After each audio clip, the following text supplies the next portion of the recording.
pemaparan secara metodologi ilmu nasab yang disampaikan oleh beberapa pembicara dari Balawi itu seperti Ustadz Maimun Nafis, Ustadz Wafi itu sudah dapat dibantah karena memang apa yang mereka pertahankan hanya dari surah Istifadah, di mana surah Istifadah itu para fuqaha sudah bersepakat bahwa apabila sebuah surah Istifadah itu bertentangan dengan sesuatu dalil yang kuat, maka surah Istifadah itu gugur.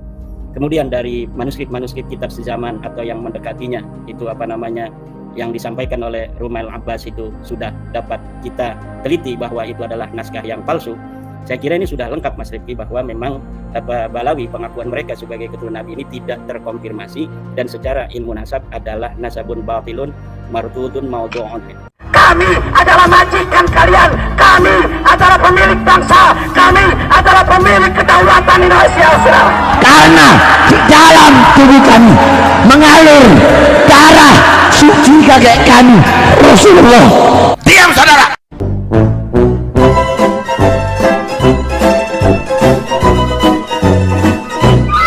Pak Dr. Sugeng ya. Saya melihat ya yang dari Dr. Zen Wafi itu ya, Zen Wafi apa Zen Nafi itu? Zen Hafi. Zen Hafi ya. Itu menerangkan daripada DNA itu selaras dengan Dr. Sugeng. Artinya sebenarnya ketika dalam diskusi Rabita Alawiyah itu memanggil dari kaum Balawi yang ahli dalam DNA, itu sebenarnya apa yang disampaikan semuanya sudah disampaikan oleh Dr. Sugeng Sugiharto. Bagaimana tentang Y-DNA, bagaimana tentang mitokondria, bagaimana tentang DNA zigzag itu yang tidak bisa untuk menelusuri nasab yang jauh. Kemudian bagaimana mitokondria yang bisa menelusuri ibu yang sampai Siti Hawa. Bagaimana Y-DNA yang bisa menelusuri sampai DNA Nabi Adam. Saya kira apa yang telah disampaikan oleh Dr. Zen Hafi itu ya itu sesuai dengan keilmuannya dan dia memegang amanah ilmiah. Walaupun beberapa tekanan itu saya nilai ada gitu untuk sedikit menghibur Balawi, yaitu ketika menerangkan yang hanya 11 generasi ke atas bisa ditelusuri itu dari DNA itu ya Pak Dok? Itu dari autosomal itu. Dari autosomal itu bisa diulang kembali Dok agar kita semakin mengerti YDNA, mitokondria dan autosomal itu Dok. Begini, genealogi itu, tes genealogi itu ada 3, Y-DNA untuk garis lurus kakek, mitokondrial untuk garis lurus nenek, dan kemudian autosomal DNA. Nah, autosomal DNA ini kelebihannya justru untuk nasab pendek. Tapi kalau jauh malah kelemahannya, begitu jauh ya diganti nasab panjang. Itu gini, seperti kita ingat Nabi itu pernah menggunakan metode khilafah kan, untuk perselisihan ini ayahnya siapa atau pernah. Kita tahu bahwa genetika itu ada namanya genotip, gen kita, ada namanya fenotip. Fenotip itu penampilan kita. Gen plus lingkungan jadinya fenotip. Jadi kalau ketika nasab pendek, ya orang nggak perlu tes DNA. Kalau bapaknya, misal saya lah, saya itu waktu kecil mirip kakek saya. Tapi begitu mendekati di atas umur 50, mirip yang tadi kakek dari ayah. Ya, begitu mendekati umur 50, itu mirip paman saya dari adik-adik ibu. Nah, itu menunjukkan gen kita berekspresi, karena masih dekat. Diwarisi dari ayah 50%, diwarisi dari ibu 50%. Jadi untuk nasab pendek ini, ya kita nggak perlu tes DNA, mirip bapaknya cukup, mirip pamannya cukup. Wajarlah mirip pamannya, gitu kan ya. Tapi kalau sudah sampai 1000 tahun kan udah sisanya hampir nol. Nah, kita gunakan Y-DNA dan mitokondrial DNA karena bagian itu tidak berekombinasi dan tidak berekspresi. Jadi DNA yang untuk nasab jarak jauh itu tidak berekspresi, kita jadi pesek, kita jadi rambutnya hitam, bukan di situ. Tapi yang DNA yang jarak dekat ini malah berekspresi di diri kita. Apakah hidung kita mirip ayah kita, mirip ibu kita, itu malah berekspresi untuk jangka pendek. Karena apa? Dapatnya masih banyak dari orang tua kita. Dari ayah 50%, dari ibu 50%, dari kakek 25%, dari nenek juga 25%. Masih kemungkinan besar terekspresi gitu loh. Jadi kalau untuk jarak jauh, ayah ya jarak jauh, katakanlah kita dengan ayah samanya 50%. dengan kakek 25%, dengan kakek buyut itu kira-kira 12,5%, dengan kakek canggah 6 sekian persen. Makin lama makin habis kan. Tapi coba kalau kita dengan ayah nggak ada bedanya, dengan kakek nggak ada bedanya, dengan kakek buyut beda 1. Beda itu maksudnya mutasinya beda 1, kita lebih banyak. Dengan kakek canggah itu bedanya masih 1. Dengan kakek mareng 1, kakek udek 1, kakek gantung siwur 2. Terus nanti makin banyak itu, selisihnya makin banyak. Itu yang bedakan kita dengan sepupu kita.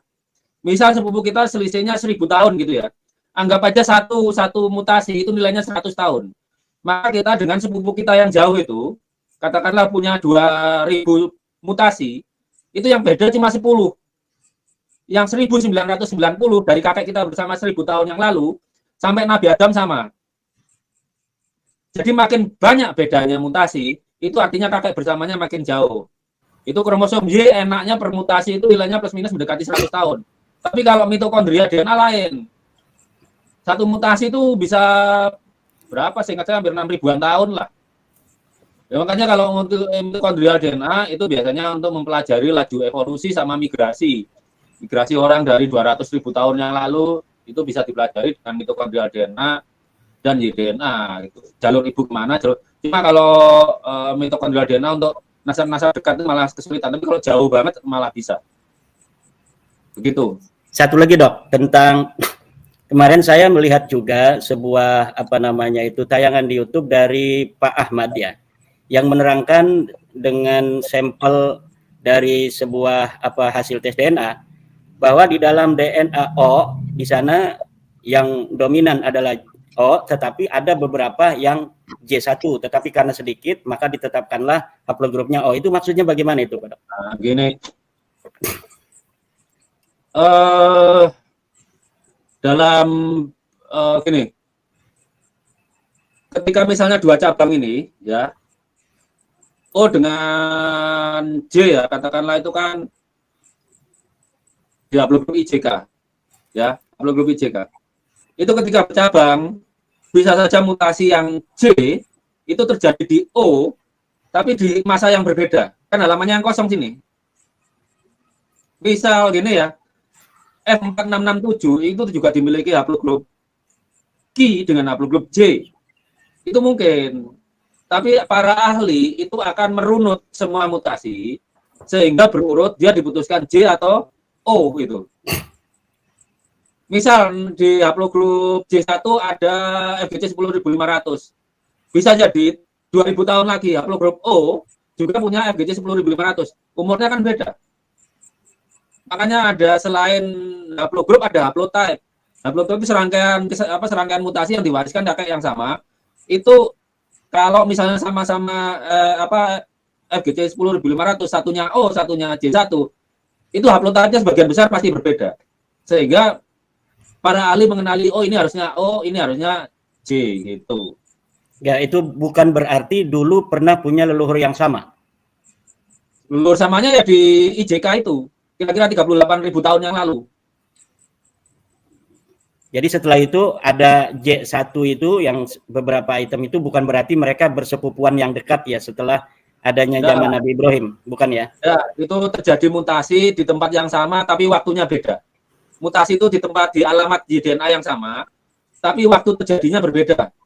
Misal katakanlah seperti saya misalnya L147 lah. Itu kayaknya di haplogrup O ada, di J1 ada. Tapi kalau di J1 itu kira-kira ya di angka 2000 tahun yang lalu sepertinya. Di O itu masih baru-baru aja, kurang dari 1000 tahun. Sama tempatnya.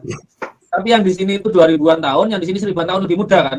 Yaitu ada penanda waktunya kapan dia terjadi. Begitu. Memang kita harus merangkai, semua mutasi itu dirangkai berurut. Seperti misalnya Mas Rifki dengan Kiai Imad.